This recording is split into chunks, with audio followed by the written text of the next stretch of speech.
Good morning students. आज हम पढ़ेंगे चैप्टर 2। तो a matter of common sense का जो मैटर है उसके बारे में एक ये चैप्टर है। Adapted from an Indian folk tale, जो भारत की कहानियाँ हैं फोल्क की, उनसे इस चैप्टर को लिया गया है। So once upon a time, एक समय की बात है, there were 4 friends in the village. एक गांव में क्या थे, 4 दोस्त रहते थे। 3 of these 4 friends were learned all science but had no common sense. उनमें से जो 3 दोस्त थे उनने सारा साइंस सीखा था, पर उन्हें कॉमन सेंस बिल्कुल नहीं था। The fourth friend whose name was Subuddhi, और उनमें से जो चौथा दोस्त था Subuddhi, had not study much, उसने ज़्यादा पढ़ाई नहीं की थी, but had a lot of common sense, लेकिन उसे बहुत ज़्यादा कॉमन सेंस था। He was quite practical in the way he lived his life. वो उसकी लाइफ में जिस प्रकार जीता था वो काफ़ी प्रैक्टिकल था। And knew what was good or bad for him, और उसे पता था कि उसके लिए क्या अच्छा है और क्या बुरा है। The 3 learned friends thought that their knowledge would be useless if it did not bring them money for fulfill their needs. वो जो बाकी के 3 दोस्त थे उन्होंने सोचा कि उनका जो ज्ञान है वो किसी काम का नहीं अगर उन्होंने अपनी जीवन की सारी यातनाओं के लिए पैसे नहीं कमाए। So they decided to travel the other parts of world in order to try their luck. तो उन्होंने दुनिया के दूसरे कोनों में जाने का निश्चय किया अपना लक आजमाने के लिए। But they did not want to take their fourth friend along with them, लेकिन वो अपने जो चौथा दोस्त था सुबुद्धि, उसको अपने साथ नहीं ले जाना चाहते थे। बिकॉज ही वॉज लोनर, क्योंकि वह उनके जितना पड़ा हुआ नहीं था। However, after thinking aloud, they agreed to take him along with him only because he had been their friend since childhood.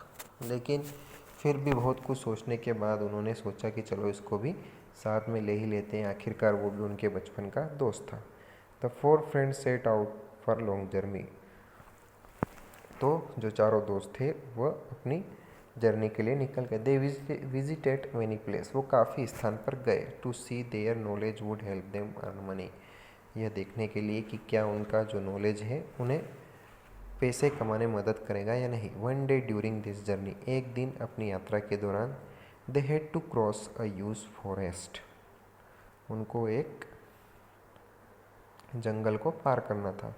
While passing through the forest, जंगल को पार करते समय, they saw a heap of bones lying under the sea. हाँ, they saw a heap of bones lying under a tree, उन्होंने देखा कि एक पेड़ के नीचे बहुत सारी चीज़ें एक दूसरे के ऊपर पड़ी थी। One seeing the heap, one of the learned friend said, तो उसमें से एक दोस्त ने कहा, this is good chance to us to test our skills, यह काफ़ी अच्छा मौका है, हमें अपनी स्किल को टेस्ट करना चाहिए। I think this bones are of certain animal, let us bring to life using the knowledge we have. तो यह बोन या हड्डियाँ किस जानवर की है, हमें अपना नॉलेज इससे बताकर टेस्ट करना चाहिए। Then the first friend said, all right, I will use my skill to put all the bones together in correct way. He recite some mantras in order all the bones come together forming the shape of dead animal। और उन्होंने जो dead animal की shape थी उसको सबको उसने एक को मिलाकर रख दिया। When the skeleton was ready, the second friend recited some other mantra ordering flesh and blood to fill skeleton and skin the cover it। तो एक ने क्या किया, उन हड्डियों को जोड़ दिया।